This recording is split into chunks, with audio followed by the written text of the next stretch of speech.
To the bare minimum, and as a moderator, I will completely disappear into the shadow and let the light shine on the participants to this session here. An important session, by the way, that mentions building climate resilient sanitation systems for a sustainable future. So here the ideas or the session's outcome, to a certain extent, is that the participants will gain insight on innovative climate resilient sanitation solutions and try to understand best practices for integration and develop actionable strategies to enhance sustainability and adaptability in sanitation systems amid climate change challenges. And so, while that may sound a little bit too many words in too short a time, I'm sure that Keshav, who just gave a magnificent presentation in the plenary session, can bring those words together in a kind of a meaningful vision. So I don't think that I need to introduce Mr. Keshav a second time.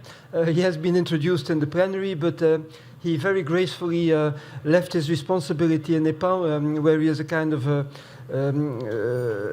very much sought after support for climate change and carbon credit, and so he came to Bangladesh for 1 week to support us in this toilet conference and other activities. So he specialized in climate change, multilateral engagement, sustainability and public policy, and so as a regional program coordinator for Southeast Asia, he led a lot of programs focused on climate energy, and so he is now a reference point for UNICEF for the whole region. And so, Mr. Keshav, with your permission, please let's kick this off in a meaningful manner.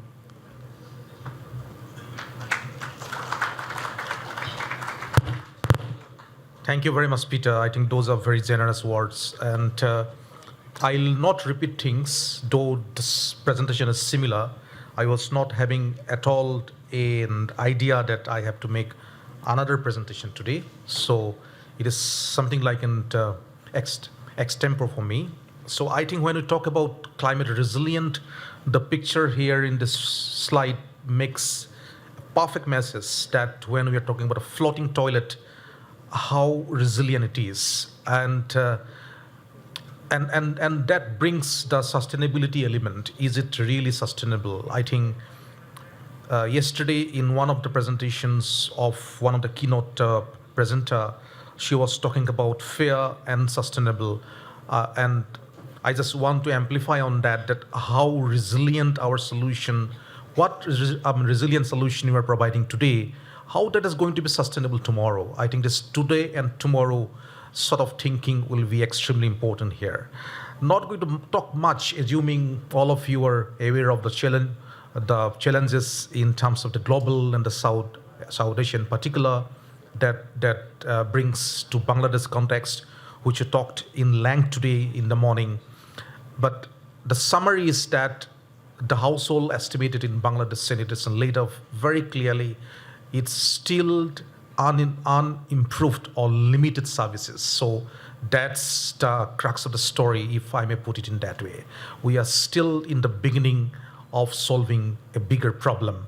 And so that's probably one of the points which brings us to the negative feedback loop, which I have talked this morning. Not necessarily we have to limit only to health or the environmental degradations or the greenhouse gas emissions, but I think it is the people, planet, and the overall ecosystem. These are the criticality in terms of the problems what we are facing today from the negative feedback loop. If we want to overcome that, we have to have climate resilient sanitation services. There is a very well-defined, globally accepted definition of the climate resilient sanitation, which was presented in the first plenary yesterday by Professor Juliet and the other colleagues present there. But however, I want to underscore that when we talk about climate resilient sanitations, as some of the presenters were also saying, that it is the technology, it is the resources in terms of financing and people, whether we do have the trained people to really support, and the technology. So I think resources, technology, and in terms of the capacity, these are the three three dots of the triangle, which we have to really, consider. And when I talk about climate, I was talking to Jyotiras, who is present in this room, that what is climate resilient problem the climate induced problem in the water and sanitation sector, and what is a non-climate induced problems. For instance, if we are having a toilet somewhere in Bangladesh and that toilet system has been damaged and compromised its quality every year because of certain climatic events, that's a climate problem. Because it's happening every year or in a certain periodical manner, so there is a climate justification into that. But when you talk about a toilet system which is not really being damaged because of climate-induced problems, could be water, could be flood, could be drought, could be other natural calamities. So if we bring those elements, probably that's not really a very clearly defined climate problems unless we see the climatic events as a critical trigger into that. So here in Bangladesh, UNICEF is having a program called Today and Tomorrow Initiative. So Today and Tomorrow Initiative, we are doing parametric insurance mechanism. In that parametric insurance mechanism, we are trying to define the index of damage caused because of climatic triggers and events, and thereby quantifying the economic value propositions, how we are going to compensate that. So I think that's sort of a thinking will be critical here, assuming that unless we do that quantification of climate damage being caused in the social services and the infrastructures from the water and sanitation infrastructure point of view, probably we'll not able to break down the destructive loop. And to do that, as I said, resources, technology, and capacity will be extremely important.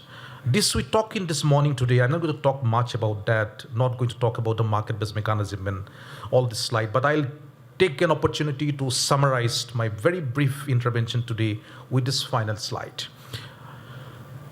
Access to cleaner toilet is a far bigger problem than many of us we can anticipate. So therefore, we have to have a holistic approach of the climate resilient sanitation. And to do that, I want to juxtapose the overall climate thinking, what is happening globally, from climate mitigations to adaptations to protection and the response. The response is directly linked to DRR and the loss and damage, because in climate constrained environment and disaster risk prone countries and the region, how you are going to minimize the loss and how you are going to respond to the damages caused is an extremely important point to consider. And that is primarily important not only for the development practitioners, that is also equally important for the private sector from the climate insurance point of view. So therefore, I was talking about Today and Tomorrow initiatives supported by the World Bank, and we are doing that in Bangladesh, in Pacific and the East and West Africa, around $35 million of funding total. And so from the response, I want to come to the protection, how we are going to promote protection in terms of really putting people at the center. When I'm talking people at the center, it is not only the women, the mother, and the children alone. The whole of the society approach needs to be considered there from the protection point of view. And that will be the addressing as an anticipatory action, or that could be also in the form of the overall climate resilience mechanisms to promote. And that's very much linked. The protection and the adaptation are very much linked. Thirdly is the mitigation. Mitigation is from the CH4, as we have discussed this morning. Significant underreporting is happening, not only here in Bangladesh. That is true for most of the developing countries. And with the new provisions and the technology available, we are very clear at the granular level of data which are available for us at this point of time that CH4 is significantly high, 3 to 4 times, as I was saying this morning, being underreported to the UNFCCC process, and thereby that open up an opportunity. That's the biggest challenge, but that also open up solutions in terms of access to technology from the Article 6.8, which I was talking, and that brings us a new sort of resources. And thanks to the narrative being set up for the Green Climate Fund or other bilateral and the non-Green Climate Fund, global climate funding solutions, very clearly sanitation, wash, and water. As I said, more water, no water, less water is causing the problem at this point of time for all of us. So how we are going to then put that at the center? Because without water, we cannot live. We can live without breathing for three minutes. We can live without water for 7 days, and we can live without food for 7 weeks. So I think these are the 3 different pillars to keep in mind: cleaner air, clean water, and the overall healthier foods. And nutrition point of view will be extremely important. So therefore, what I feel that the good thing is that water and sanitation is at the core of the climate policies and programs. This morning during question and answer session, I was also highlighting about the Lima framework on gender. I was talking about global goal on adaptations. UNICEF as an agency is working with the global policymaking processes, both at the climate convention as well as non-climate convention under Rio 20 framework, that how we are going to bring the narrative of sanitation and wash, and that brings to the toilet too as a core priority for any climate programming. To make that happen, we are having the biggest responsibility today to work with the government of Bangladesh, where they will bring and integrate sanitation into the national climate policies. That could be NDC, that could be National Adaptation Plan, and eventually in the global goal adaptations. I'll not talk about new climate quantified goals, which is highly technical at this point of time, but having said that, technology transfer and mobilizing innovative financings is one way to solve it. As somebody has told today, that it's the access to sanitation, clean toilets is not merely an infrastructure problem. This is also the problem from the people-centric point of view. So we have to put the people in the infrastructure. And that's the mission what we're having. And we are committed, UNICEF as an agency, not only whole of the society, but in children in particular. Children first for us, and we want to consider that they have the least resilience capacity. And from the gender point of view, probably we are talking about gender in climate perspective from 2002. So it is almost like a 22 years dialogue. And after 22 years dialogues, we are at this point of time of Lima framework. But children, we are talking only for the last 24 months. Their vulnerability is significantly high. Their resilience capacity is minimum. So I would also urge, as an UNICEF worker, that let us put children all of our negotiations, discussions, and deliberations what we are going to have.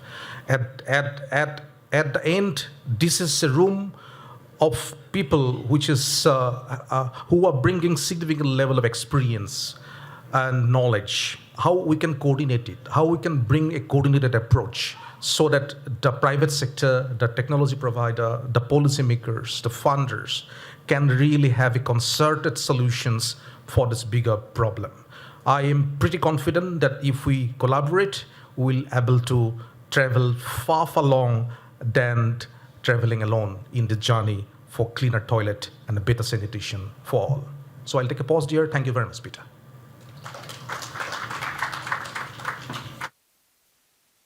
Designated panelists come forward and sit on the stage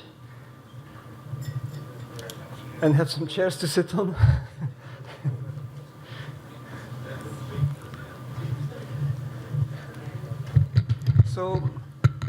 So perhaps I really enjoyed the ending words of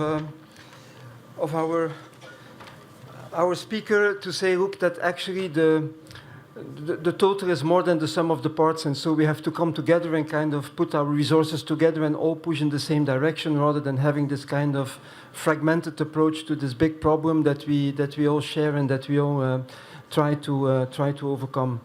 So please, could the panelists come forward, because we are really on a time on a time issue. Panelists, please come forward and take your place. I will call all of them and they can sit and then I will... Thank you. In order to save time, we do this in one movement. So, and we would like to start with Ms. WASA, if that's possible. So I would very much like to introduce Ms. Sharmine Hoque Amir, who's the superintendent engineer of the PD circle of the Dhaka of WASA. And so the idea is that we will have a first round where I kind of pose a question to the panelists. And then we will try, if we have time, to do a kind of a second round where they can emphasize a little bit the points that they have made. And then it would be great if Mr. Keshav could kind of link everything that has been said to the agenda that's here on the table. So I don't think I need to introduce the fantastic work that WASA is doing all over the Bangladesh. So I think I will just go ahead and start with the question, saying that Dhaka is, because of, it's already one of the most rapidly growing cities in Southeast Asia. On top of that, you have a lot of climate-displaced people arriving every day. And so how is Dhaka WASA adapting its sanitation infrastructure to ensure that it can withstand the challenges posed by climate change? And in addition to that, there is the urban flooding, the waste management. I mean, everything ties together. So please go ahead and you have your 5 minutes window to express all of these complicated interactions. Thank you very much, Peter. I'm audible.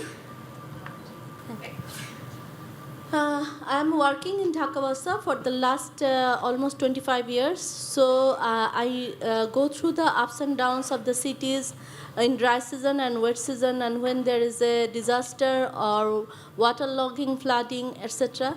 And Dhaka, for the climate resilience, it is a new term these days.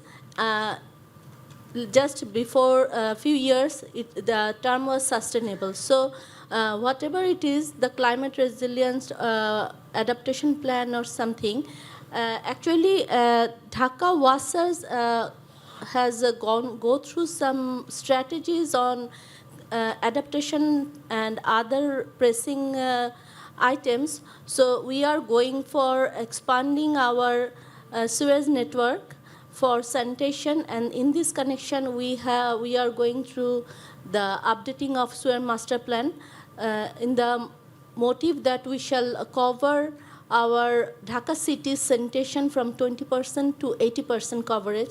Also, we are looking for planning some sewage master plan.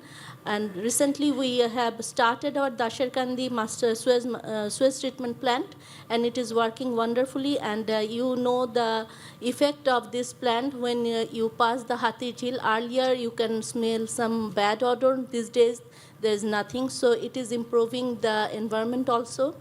And other points are enhancing the drainage and stormwater management. These days, the stormwater or drainage system is under city corporations, so we can collaborate with the DNCC and DSCC to enhance our stormwater system and others, and also we can go for restoring our canals so that we can the retention system can be restored, and we can avoid the flooding during the flooding and the water logging in the city. The other systems we have not decided yet, but we are engaging ourselves in this the following strategies, and also we have incorporated them in our updating the sewer master plan, that decentralization of sanitation and fecal sludge management. For the fecal sludge management, we have some points in the citywide inclusive sanitation and the desludging system, and also climate resilient infrastructure designing. That means we can elevate our latrines or raise our sewage pumping stations so that we can withstand in the extreme climate situation. Also, we can go for policy and institutional strengthening like public-private partnership for investment or innovation or new technologies and climate adaptation planning. Whatever the thing is, the main challenges we shall face, that is the rapid urbanization, which is unplanned, and also the settlements of informal population. So, and the main critical thing is we have to face the sustainable investment, also the collaboration between the different agencies. We have to make them stronger so that we can face the challenges of climate resilience for the Dhaka city. Thank you. Okay, thank you very much. So, for your clear explanation. So, as is being mentioned, it's one thing, for example, to build a sewage treatment center outside of town, but then it's a whole other story to connect it to the individual households, and there so scheduled dislodging and on-site sanitation is perhaps a step forwards while these connections are being made, and that is something we have the big pleasure of collaborating with the WASA and also the city corporation to make this happen. So all of this in the context of an ever-increasing urban city and informal settlement. So thank you very much for clarifying that. So from here, if that's possible, I would like to go to a partner with whom we are working quite intensively on market sanitation, which is Mr. Samir Karki, the country director for ID in Bangladesh. And so Mr. Karki is country director for ID Bangladesh, and he has a lot of experience in international development, market systems, and private sector engagement. And he specializes more particularly in scaling solutions, strengthening partnerships, and ensuring sustainable outcomes in South and Southeast Asia. So he has lots of experience. There's a lot of the panelists here on the panel. And so for you, the question that we would like to put on your table, and apologies for having to make up for half an hour of loss of time. We started the session with half an hour late. So ID Bangladesh has been known very well for its work in scaling innovative technologies for sanitation. And would it be possible for you to share some of the most successful technologies that ID has introduced in Bangladesh and how they were contributed to climate resilience, and to what extent it's possible to scale them up? So please, Mr. Karki, over to you. Thank you, Peter. Thank you for the opportunity. And at ID, we believe that the climate resilience in sanitation is just not about infrastructure. It's more to do about innovation, market sustainability, and accessibility. We have worked extensively to pilot, test, and scale sanitation products, and that are not just climate adaptive, but that are affordable for mostly marginalized and vulnerable communities. So one thing before I start giving you examples of infrastructures or technologies that we have tested, one of the key lessons that we have learned is that it's easy to test new technologies. However, if you don't consider the scalability, the business models, and people's acceptability of these technologies, it just becomes a good pilot, and then it's stored somewhere as a research paper. It never goes to the scale.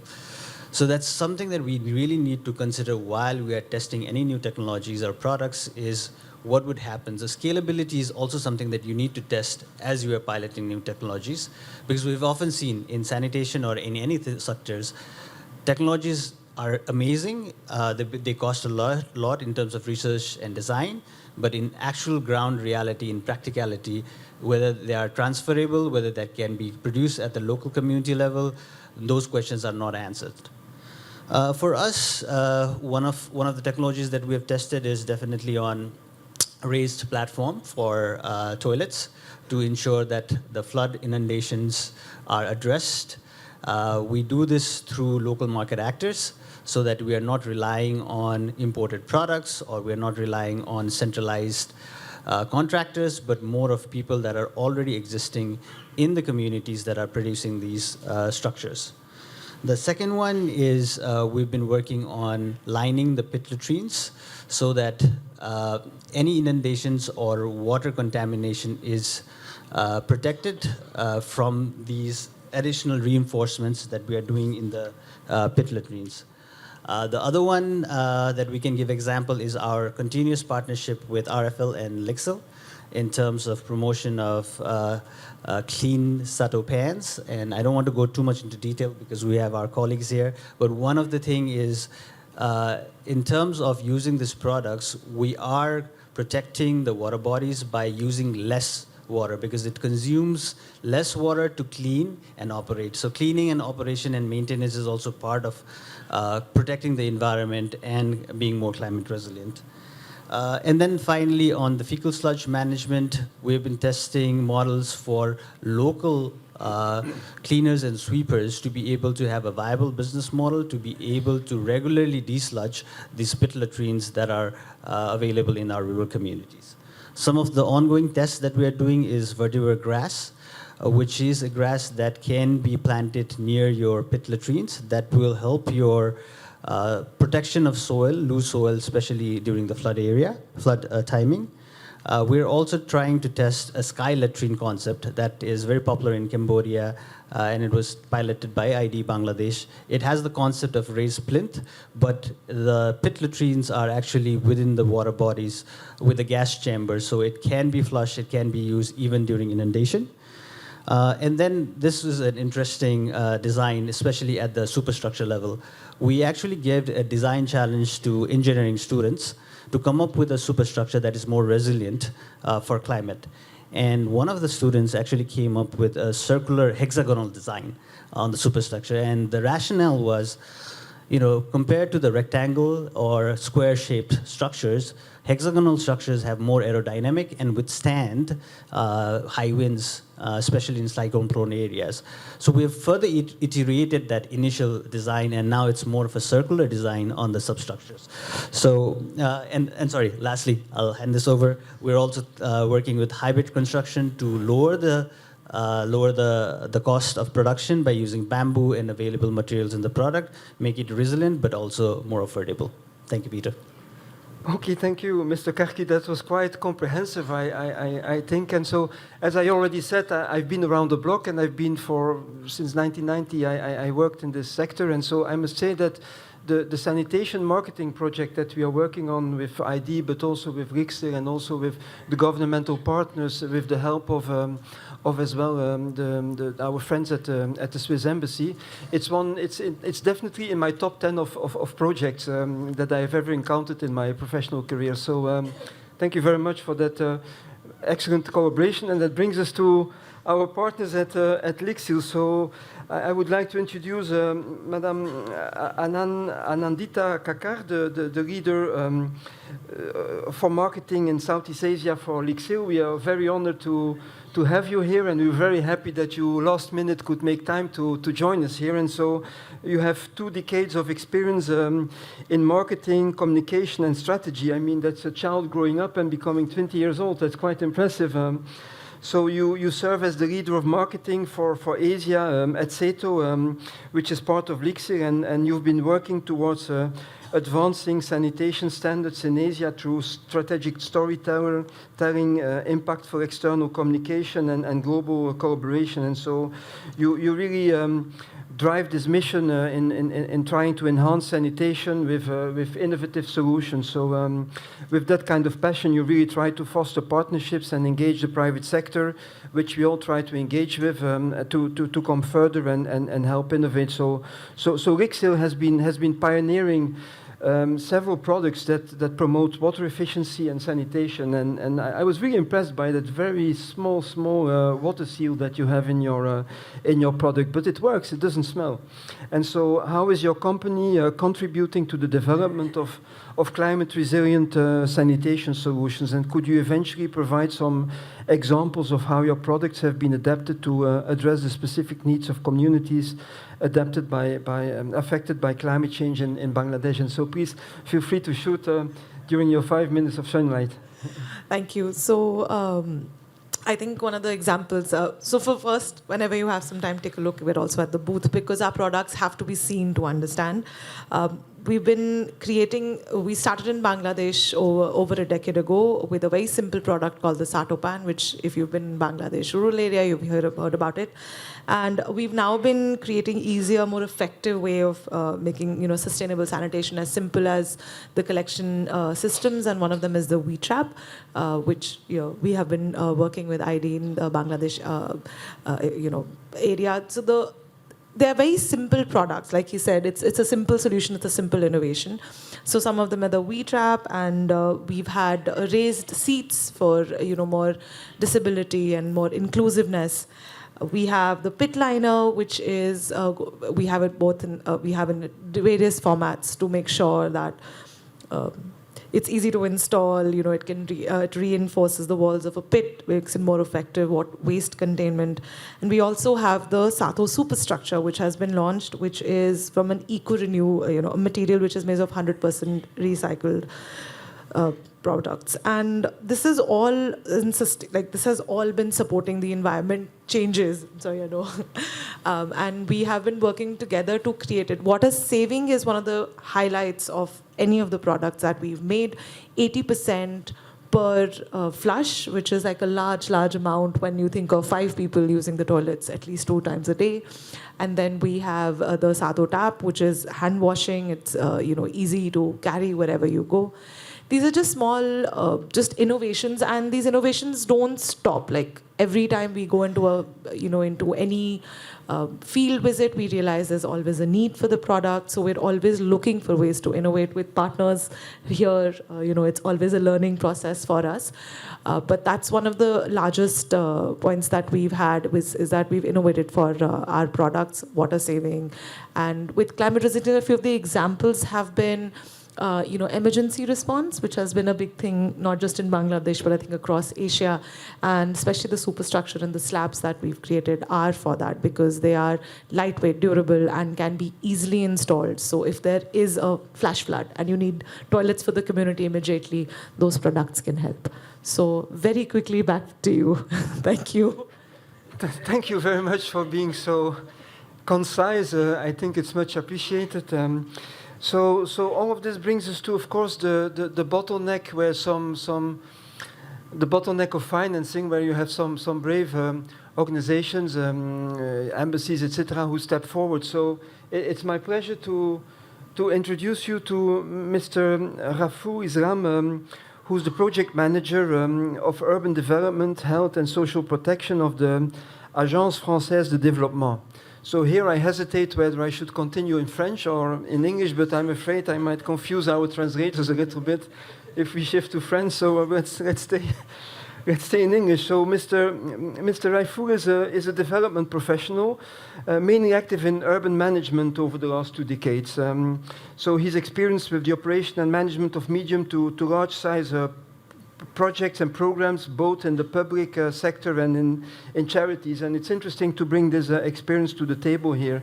So he's experienced in designing and implementing a number of independent project financing and program for result and public sector policy loan programs in health and social protection, retrofitting and urban development. So he studied public policy, governance and urban planning. I hope you don't feel ill at ease amidst the engineers in this room here. So please, I wonder, how does ADF ensure the scalability and sustainability of new sanitation technologies in developing countries, considering the complex climate change challenges faced by local populations? So this issue of scalability and sustainability, it's the elephant in the room. Very easy to launch something small, but then to make it sustainable and scalable, that's really the big issues. And unfortunately, sometimes the sustainability issue just comes up at the end of the project. So please go ahead with this very complicated question. Thank you, Peter. Thank you very much for your introduction. And I welcome everyone to this session, and particularly to my space. Actually, AFD is a development organization. It's actually a development bank, bilateral development bank of French government. So it's working globally, more than 110 countries. In Bangladesh, it is active from 2012. We are mainly working with the public sector. But we have some activities also with the charities, which is mainly technical assistance or supporting particularly the LIC people in relation with the water and sanitation related project. In Bangladesh or broadly in South Asia, AFD is trying to maintain its goal on the climate change. Mainly, it's trying to comply with the Paris Agreement, and therefore it has a threshold for climate co-benefit of 70% in South Asia. So we are trying to maintain that threshold even in the Bangladesh, also in the project that we are designing and implementing with the public sector. So in public sector sanitation, we have a number of intervention. We have intervention with Dhaka WASA, Chattogram WASA, as department, local government engineering department, and right now we are reprising one project with Department of Public Health Engineering. And these projects have sanitation component, mainly in the sanitation technology as well as wastewater management, solid waste management. These are the components we have. And we have different kind of financing modalities with this project. For example, some projects are independent projects. And some projects we are financing based on the result of the projects. We call P4R. And also we have policy loan. For example, we have a policy loan on climate change, but it is also encompassing the urban water sanitation issues as well. So we have number of policy goal on this area. So this is how this project we are financing, and we are trying to maintain this threshold. And particularly if we go a little bit detail on this threshold, how we calculate and how we ensure the climate proofing for our investment. So, for example, recently we are appraising this DPHE project. So for that, actually, we had a detailed climate analysis. We have a detailed climate analysis. So we try to follow two shared socioeconomic pathway, and accordingly we try to identify what is the medium-term and long-term scenario on the different climatic event. For example, the flood, precipitation, or as well as heat wave. These are the different climate event that we analyze for the medium term and long term, and accordingly we try to identify the technologies and location of the facilities, as well as what would be the operation and management of these facilities considering these catastrophic events for climate change. But the main problem we see that if we come to, if we go, we are proposing some technologies which are technologically high-end, and also, for example, if there is a prolonged flood or prolonged rainy season, then considering the current electricity situation in the country, then we see some situation could arise where there will be 4 or 5 days no electricity. Then how this facility will function? So then we try to design alternative sources of energy, but it actually incurred more cost. So that is a problem when we see this kind of analysis, and we try to prove the facilities in terms of climate change. So these are, and then also we see capacity issue at the local level, like the utilities and the local government institutions that are working with. We are mostly working in the urban. For your reference, but we see there is a capacity constraint, there is a resource constraint in terms of financing. So these are actually the challenges, and then we try to make some compromise considering the local context, and we try to maintain this goal of 70% co-benefit. So this is how we actually design our investment on sanitation and try to make the climate compatible or climate proofing.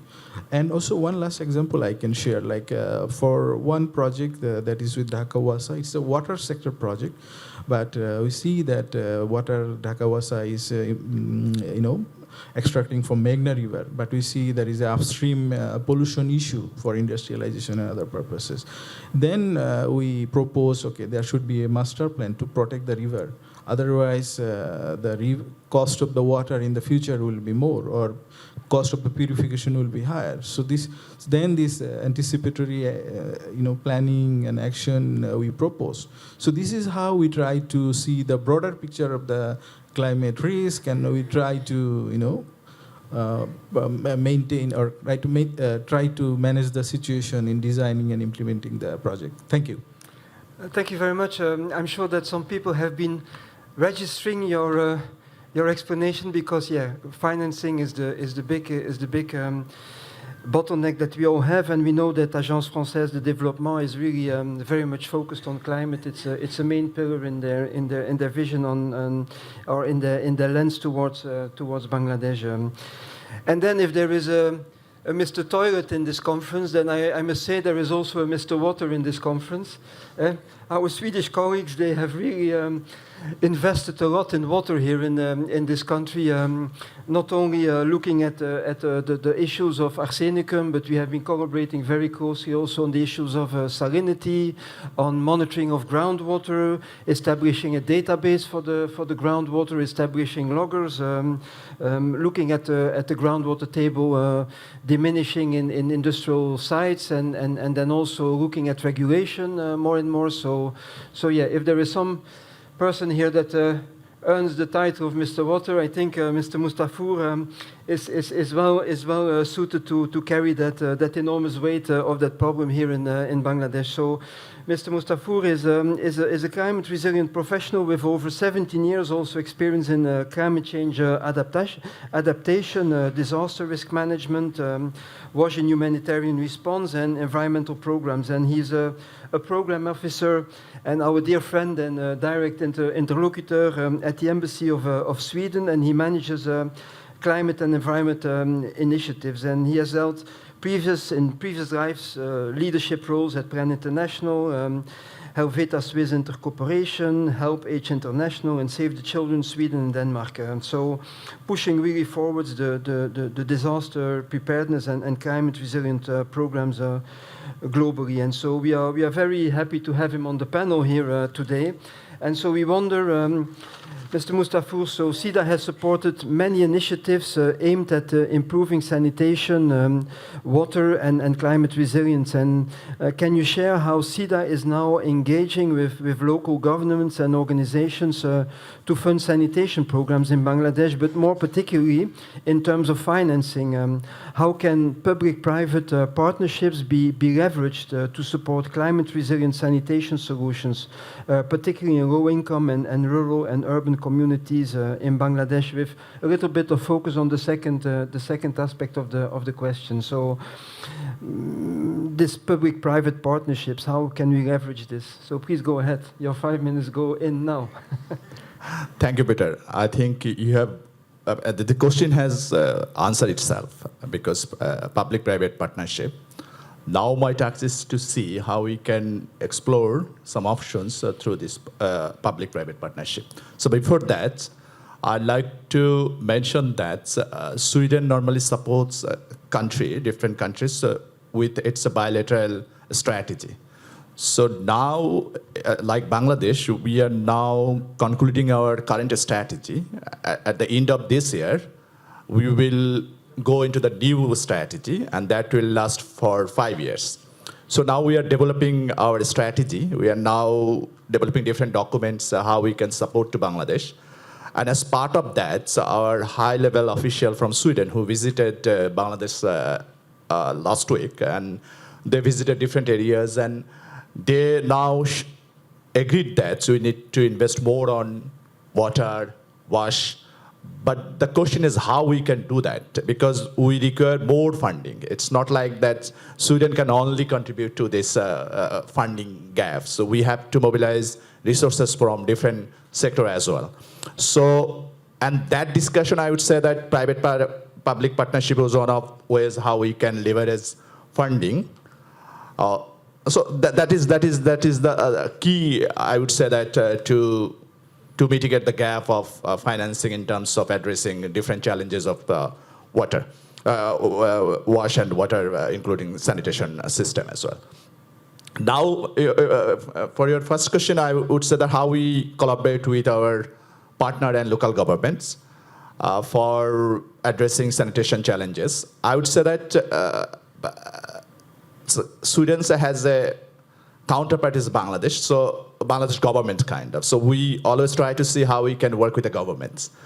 So whatever project we supported through UN organization, INGO, and civil society, we normally try to see how those projects will link with the government so that this can contribute to the government system. That is why whatever we proposed in terms of supporting Bangladesh, we try to see how different component will address that will contribute to holistic approach. For example, we have a different DRR and climate change project where we are also considering wash sanitation system as well. For example, we are working some project where we try to see how they will assess climate risks. And when they assess, they found that water sanitations are one of the problems. And based on those problems, we try to capitalize or strengthen capacity of the local government and other stakeholders so that they can make plan based on those risks. When they make plan, so you will see that there are different issues which are related to the wash sanitations. And based on that, we supported how they can mobilize resources from different sources, because government has different funding sources, but local governments and others may not know about the sourcing. So that is kind of useful to assess where they can find the resources. And if we see that there are gaps, the project can fill in some funding gap on those areas. So it's a kind of, it's not likely merely for WASH project, it's kind of climate adaptation and local aid adaptation program, but where we are also addressing this kind of component. Because we are thinking that if we see that wash and sanitation should be standalone, that will not bring the expected result. We have to see how we can address this as a comprehensive way. So in that way, I would say that we are addressing that issue. And also we are doing something standalone wash water, as you said that. And that case, we are missing some of component which should integrate there. So that way we can say that we need to see in our new strategy how we can combine every issue so that things will not be overlooked or something like that. Now come to your second question. So how we can mobilizing resources. So it's a kind of a discussion last week. So we are thinking that we can pooling resources where we can bring government, where we can bring other development partners so that government can give some loan or grants, where Sweden and other development partner can give funds. So that could be pooling resources who will managed by government, or we can see who can be good manager to manage all this funding to mitigate this one. So it's a kind of one of, I would say that way.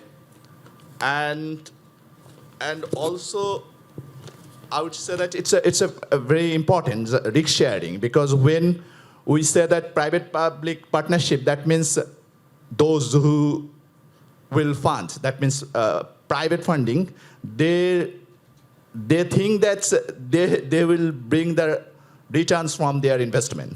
So if we see that how public authority can share some risks so that private investor can see opportunity it's a good opportunity to invest, because there are some risk sharing mechanisms. So that's important as well.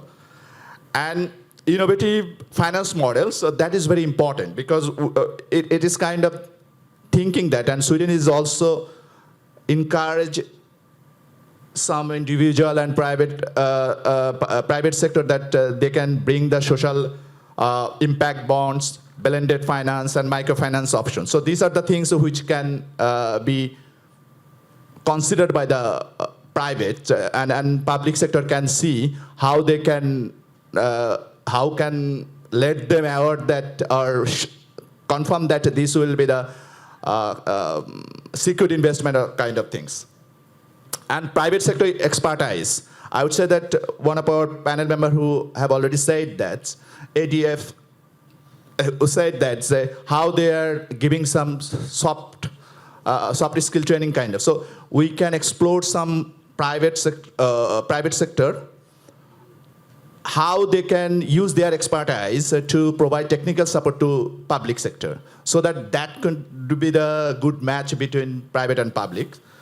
And local community engagement, that is very important, because we need to support private local organization or individuals so that they can go to the last mile people kind of, so that if we see that we will organize everything at the Dhaka city, so we may not reach to the people who are living at the last. So we need to see how we can support this private organization or local community organization. So it's still required to support to that local organization as well. And I think incentivizing private investment, that is also important. So I need to stop here. Thank you. That's all. No, but I let you speak a little bit longer because I think it's very interesting to be able to look behind the curtains of how financiers and how donors are reflecting on projects and where the priorities lies and how they make decisions. So thank you for that excellent explanation to it. Now we heard some of the technical options, and we heard some viewpoints on the innovative financing. But last but not least, it's interesting also to hear our governmental partners to see how they think about readiness for the provision of sanitation services. And so we are very happy to have Engineer Saifur, our project director, with whom we have the huge pleasure of collaborating since many years, and for me only 1 year, but I'm already completely convinced that Mr. Saifur is a very seasoned engineer with very clear vision on what has to happen and where priorities rise. Of course, that's fueled by his 25 years of service and his BSc in civil engineering and water engineering, MSc from the UK. So he's currently working in the Department of Public Health Engineering, and as I said, we have the pleasure of having very regular and enlightening discussions with him on our programs. And so for the moment, he is the project director of the Climate Resilient Wash project. And so his expertise spans groundwater management, research and development, and leading also key national projects related to water sanitation and hygiene. And so, Mr. Saifur, in this position here, I wondered, so how does Bangladesh faces the growing impacts of climate change, and how do you see the integration of climate resilience within the government's WASH policies? Are there specific strategies or frameworks in place to ensure sustainability in the face of this looming and heavy climate risk, as we have been discussing today? So over to you for your 5 minutes. Thank you very much, Peter. Good afternoon, ladies and gentlemen. Finally, it is the government. I mean, you have listened to the private sector, the bank, the bilateral development agency, and the urban water supply facility provider, the WASA. We, being the leader of the water supply and sanitation provision in the country, what the government sees, maybe others cannot see. Can you see what is written in front of me? He is very good in time management. He has kept a stopwatch here. That's the point I want to make. Sometimes governments see differently. It is true that we do have many policies, we do have many strategies, plans, and programs. We are very good at this. But in every policy, climate resilient is built in our plans and policies. We do have the only one policy of safe water supply sanitation, which was prepared in 1998. Now we are revising it. Maybe it will be more, climate resilient for the implementation. We have designed our infrastructure, rural or urban water supply and sanitation, more to make it climate resilient. But, policies are not that prioritized in the implementation. You know that perhaps within the last 2 years. I mean, if I ask the audience what we are lagging with, are we lagging with funding? Are we lagging with knowledge? Are we lagging with technology? We all have. Only the problem is the priority, where government should invest. You know, WHO has said already, if you invest $1 in waste sector, then it gives you $5. What a great business. But we don't take care of it. We are growing gradually. It's true. The pace you have seen for sanitation, 1.14% per year. Definitely we are going to miss the SDG, though we have policies. GED already has cut down to 20%, and it has made it 80% for sanitation. And we have to run fast with this policy. Government has money. If you really need money, government will manage, definitely.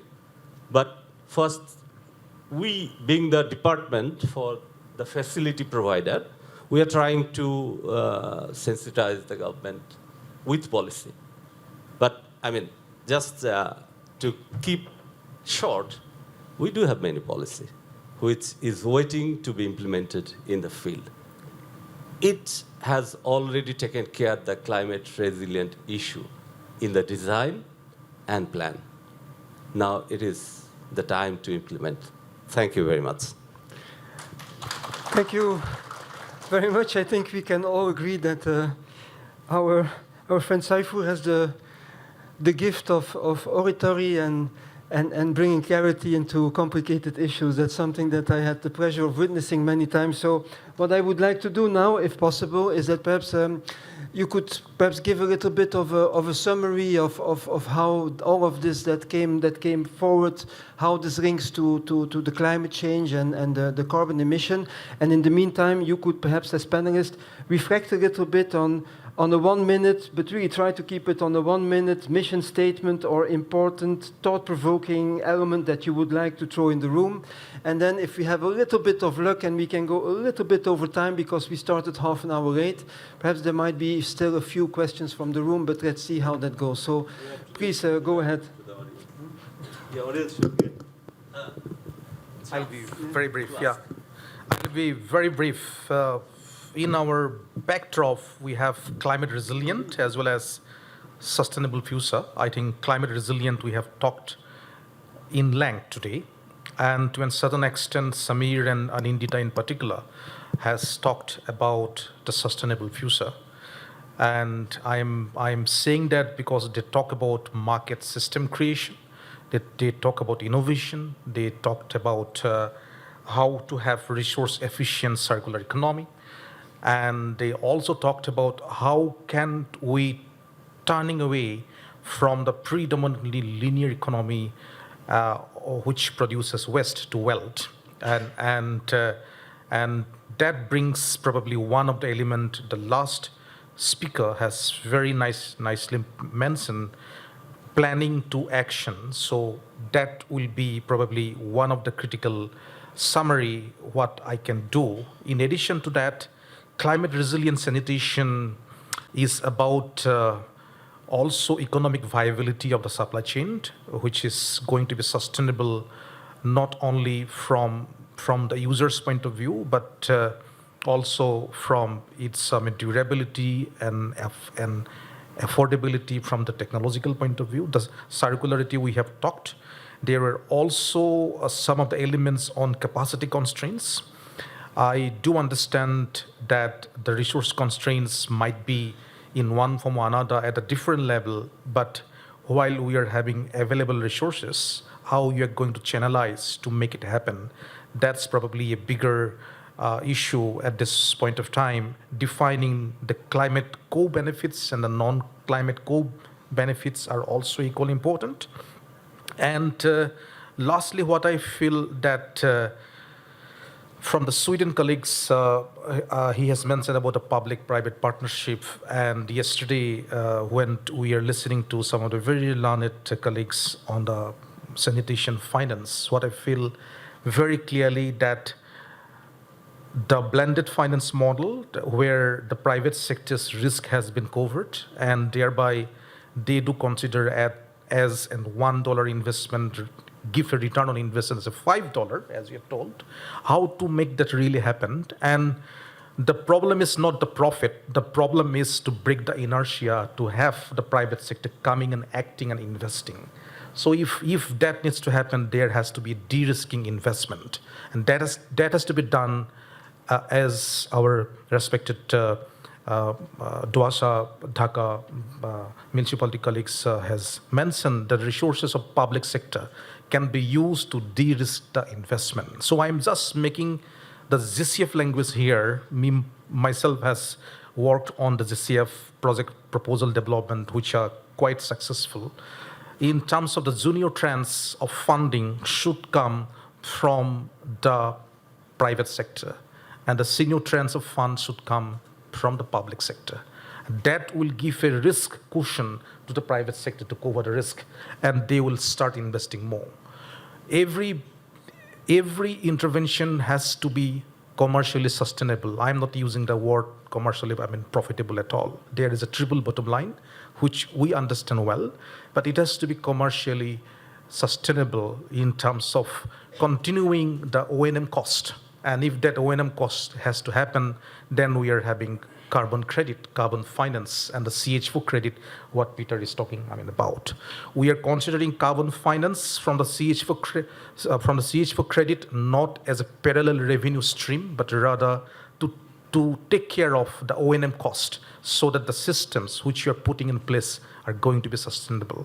So these are very quick summary, and over to you, please. Thank you. I must honestly say that I couldn't have summarized and conceptualized the discussion here half as good as Keshav could, so thank you very much. A small applause for you.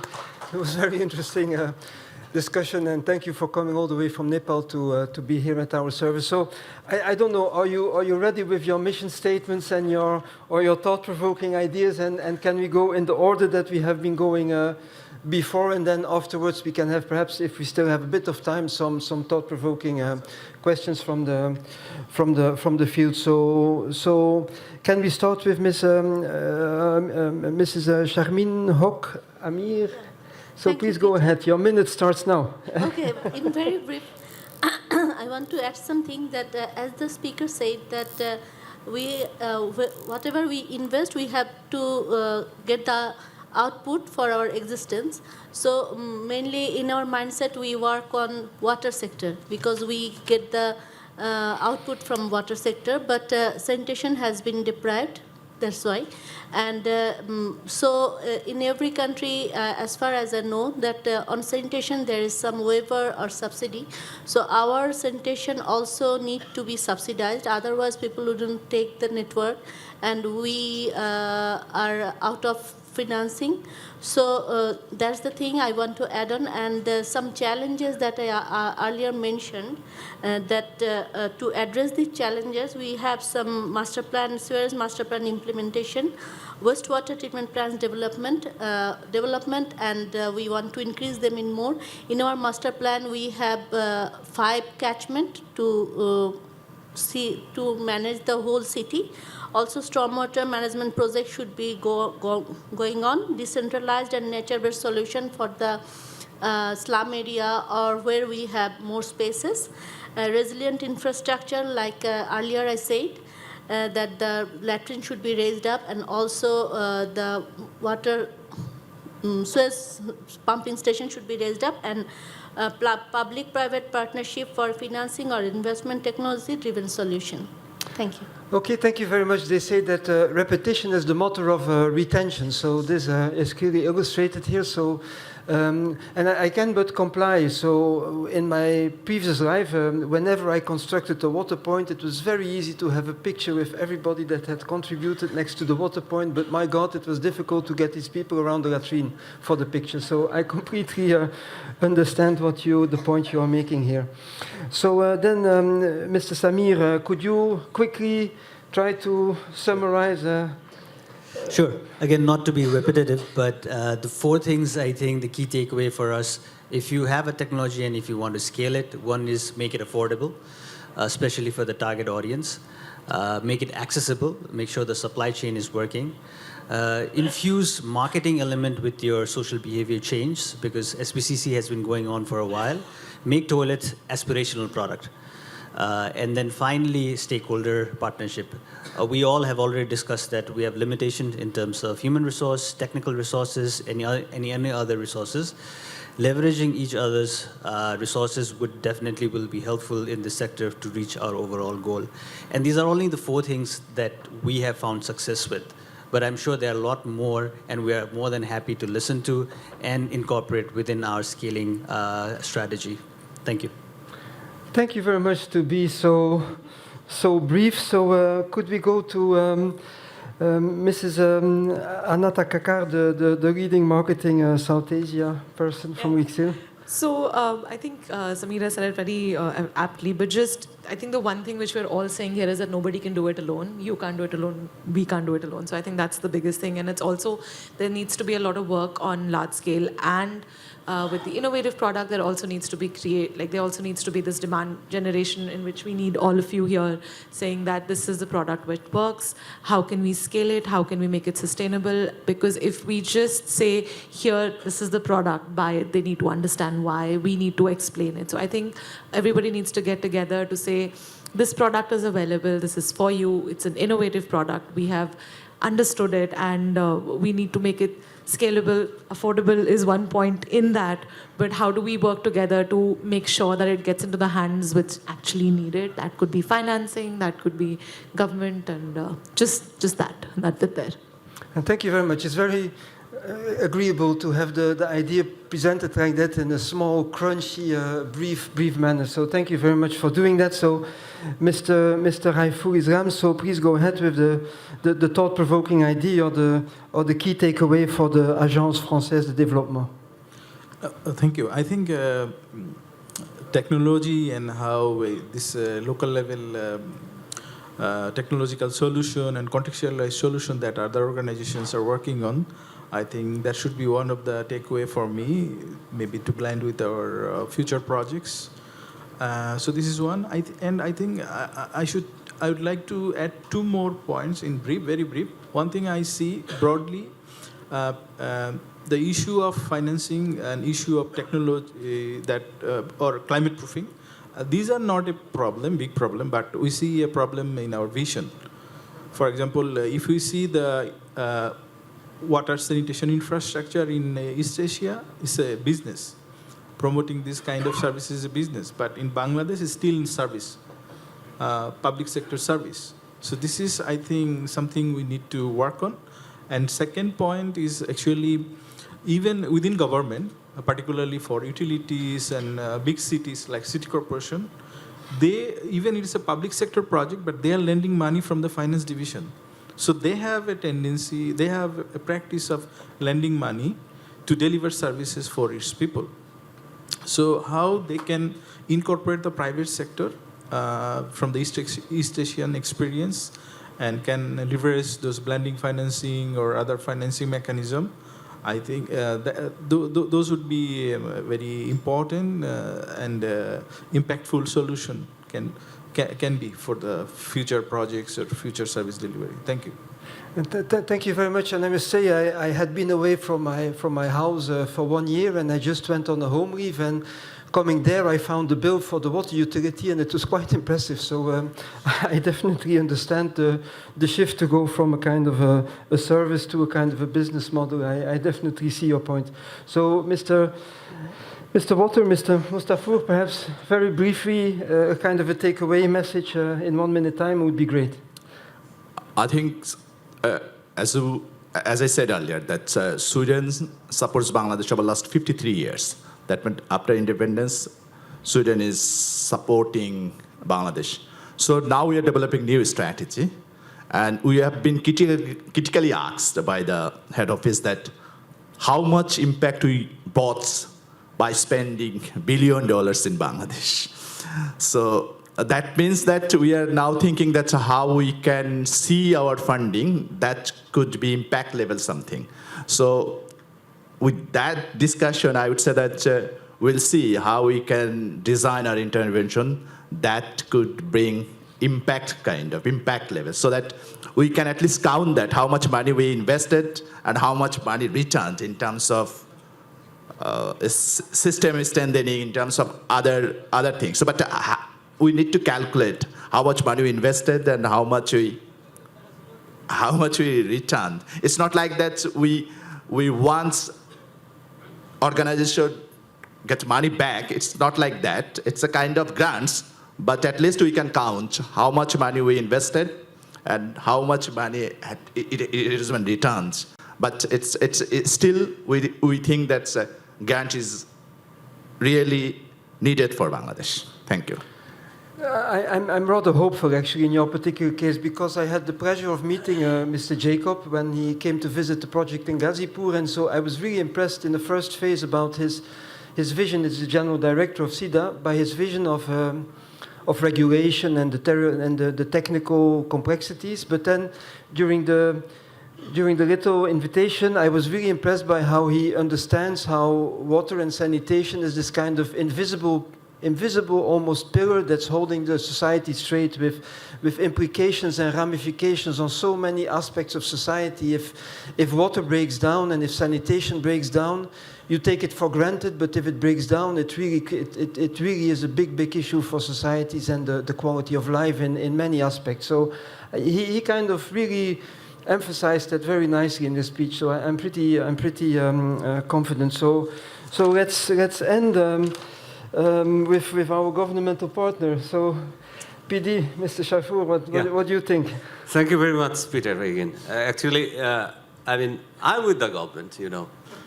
I mean, in the early days, government had a target to provide safe water by 2011 and sanitation 2013, if I'm not wrong.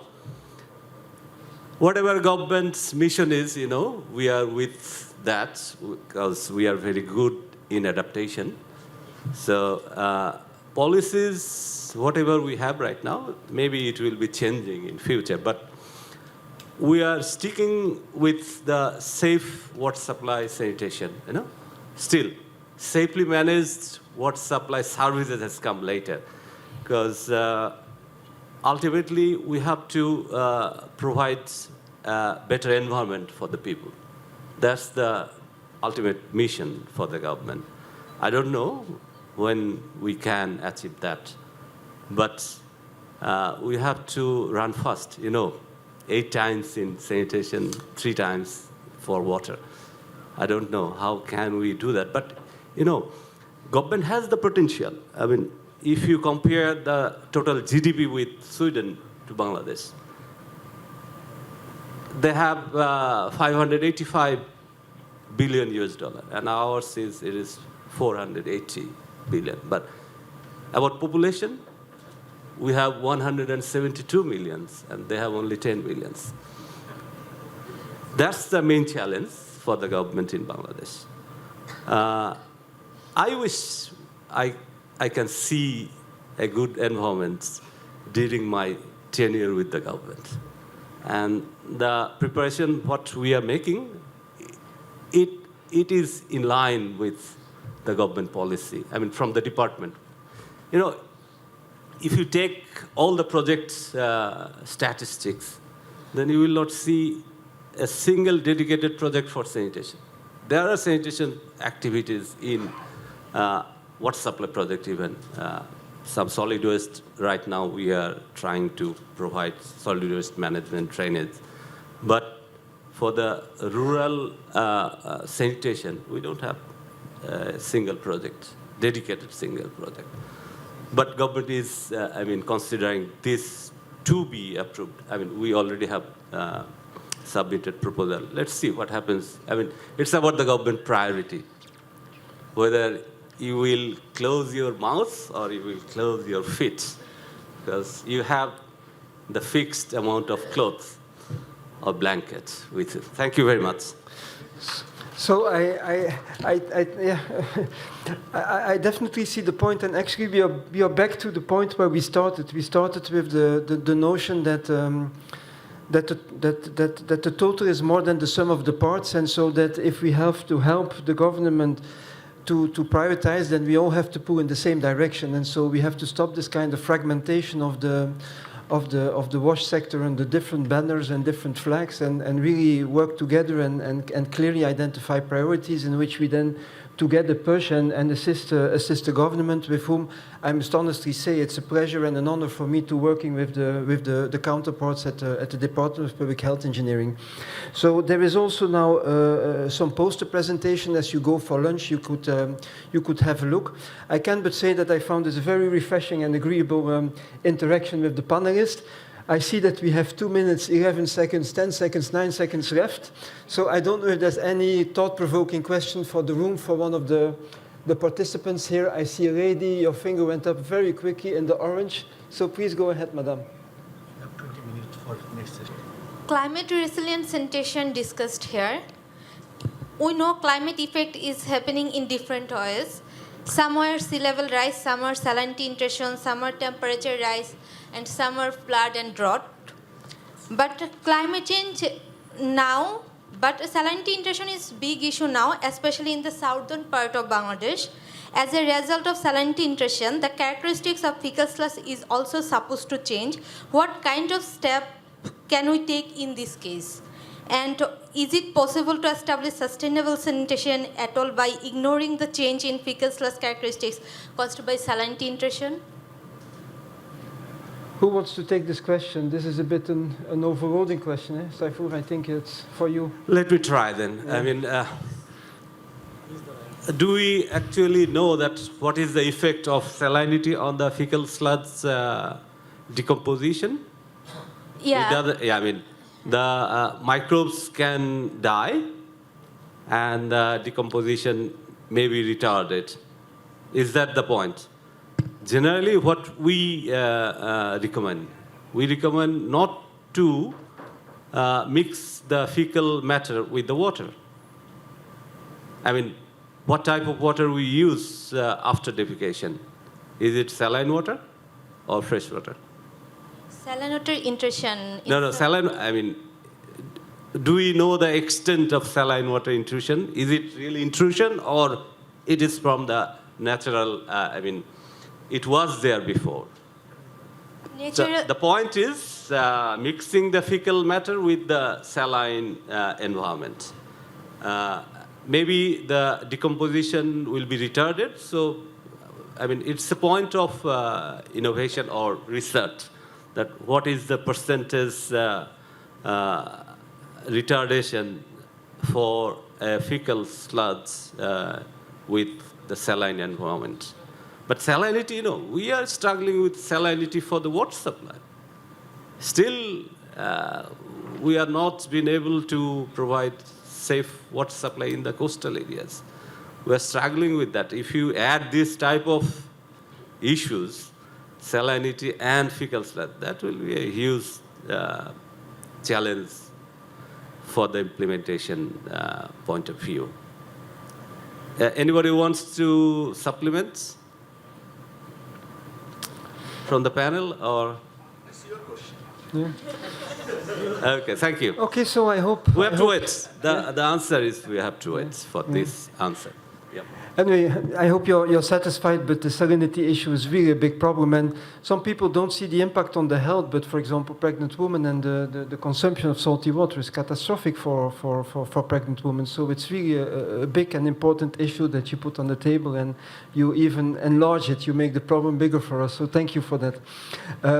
Something which is important is that in a football match, suddenly they give you extra time, and some people are very happy and some people are very unhappy. So here... They have given us some extra time. I hope all of you are mainly happy. But we have some extra time, so is there another question? Yes, please go ahead. The gentleman with the black suit. Okay. I was actually rather going to you. I will come afterwards to you. Please go ahead. Good afternoon. I am MD Tanvir from BMDF. This technical session is very fruitful, and we see that the toilet conference 2025, the future of sanitation. So my vision and my expression is that we Bangladesh, we receive sanitation financing from different development partners. Here, AFD and Sweden Embassy is present. We receive grant money, but in future, we are already graduated from middle income country in 2026, and then concession and grant money will be zero for us. So I emphasize in that sanitation financing with public partnership. That means they invest and return it their money. So in future, my suggestion is we have to exit from grant money, and we have to focus on private investor to engage the sustainable sanitation infrastructure and maintenance for Bangladesh. So how could we induce private partner in local government institute to implement their activities? Thank you. Okay, thank you very much. And I would like to add that on top of that, with the recent elections in the state, the whole system that we are more or less counting on is trembling also to a certain extent. So your question is even more relevant in this time. So I don't know who would like to answer that from our financial, Mr. Mostafizur or Mr. Rafiul. Who has more money? Perhaps the both of you could contribute. I think there is both. You rightly mentioned, this is the reality. So we have to think in that way. But still, Sweden thinks that we could be one of partners through providing grants to pooling funding, so that we can at least exploring different other ways how we can support Bangladesh. So that is why we are trying to issuing bond, challenge funds, and grantee funds. So we are trying to explore different avenues. But with that, we are still thinking that Bangladesh requires some grants.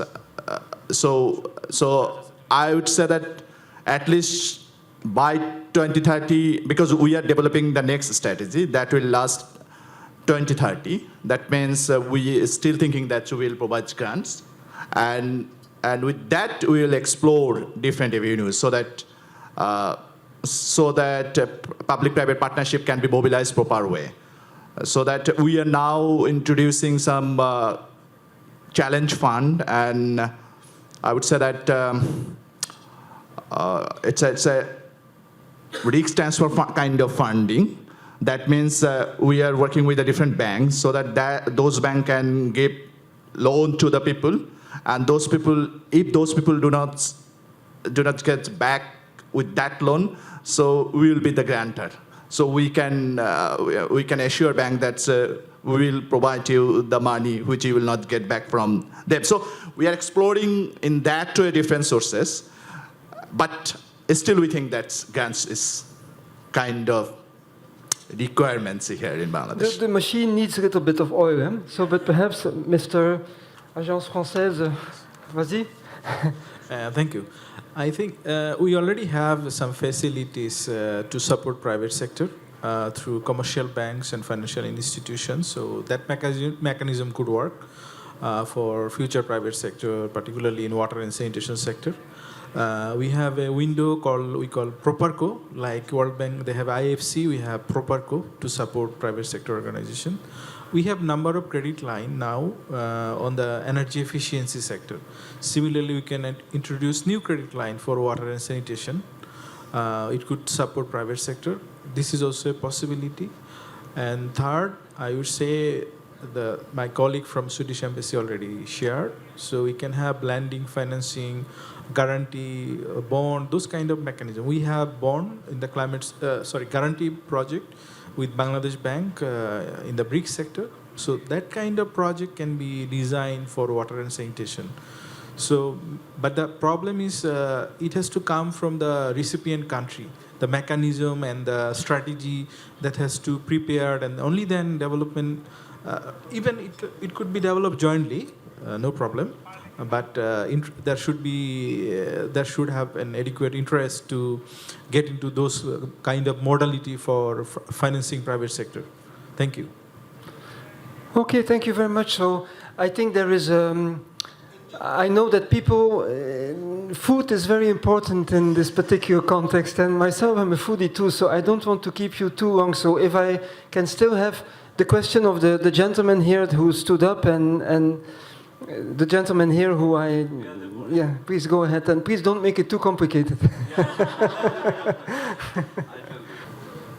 My name is Riyad, and I'm the founder and also the managing director of a newly introduced microgrow social enterprise, which is actually, we developed it for wash O&M and also wash marketing.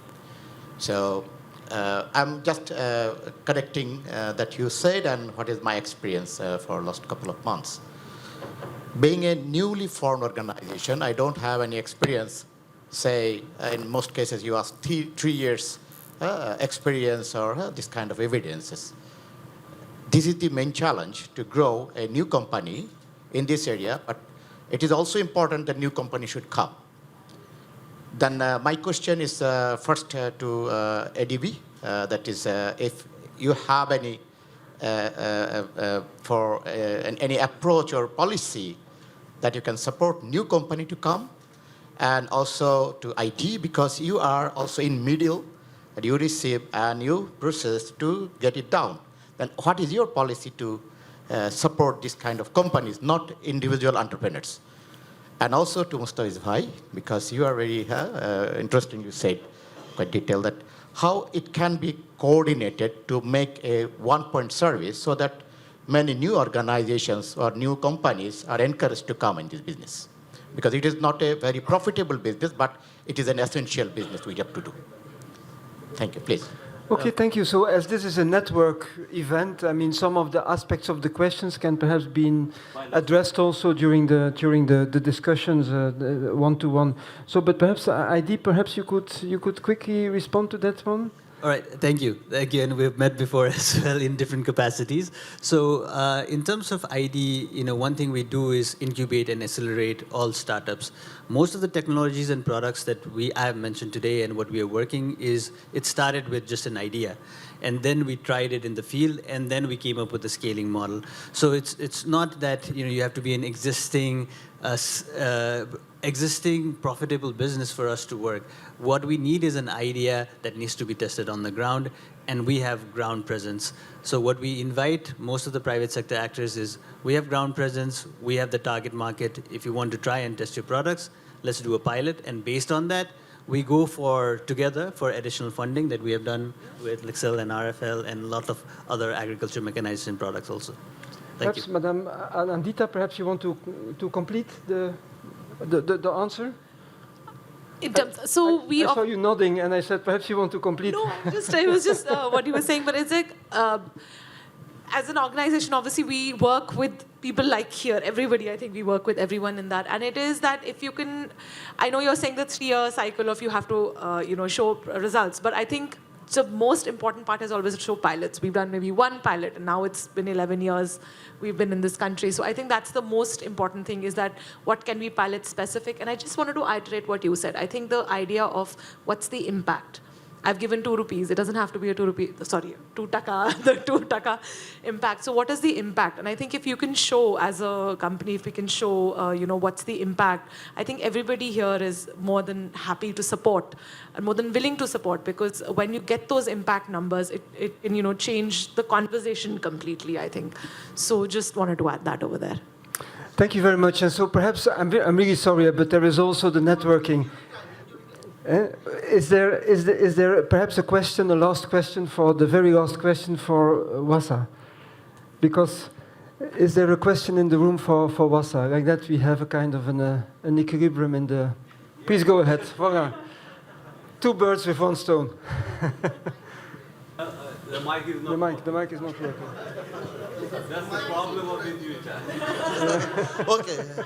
So, for my question to WASA is not a question, is about how lucky you are and how unlucky we are, the Department of Public Health Engineering.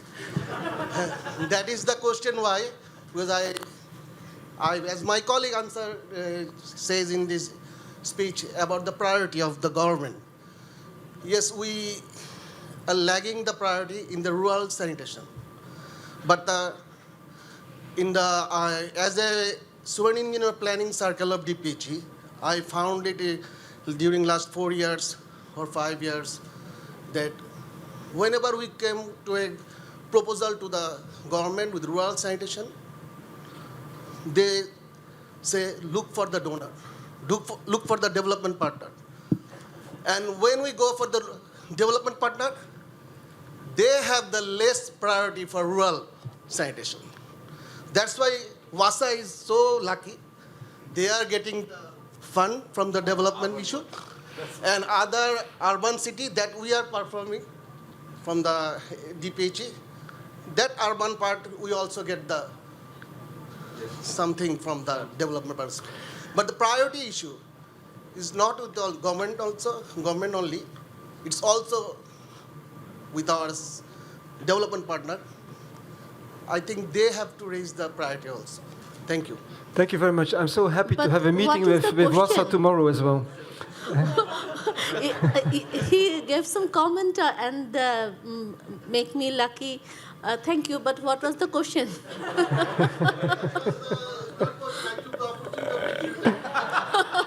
So please, you can react to it. We have a few more seconds before... Okay, actually we are working only for the Dhaka city, and you got the privilege to serve for the whole country. So in that case, I think you are lucky enough to serve for the hard-to-reach people. And I want to add something in that whatever they said, maybe BMC and that they shouldn't give us grant, but we need grant. As a citizen of Bangladesh, we need grant.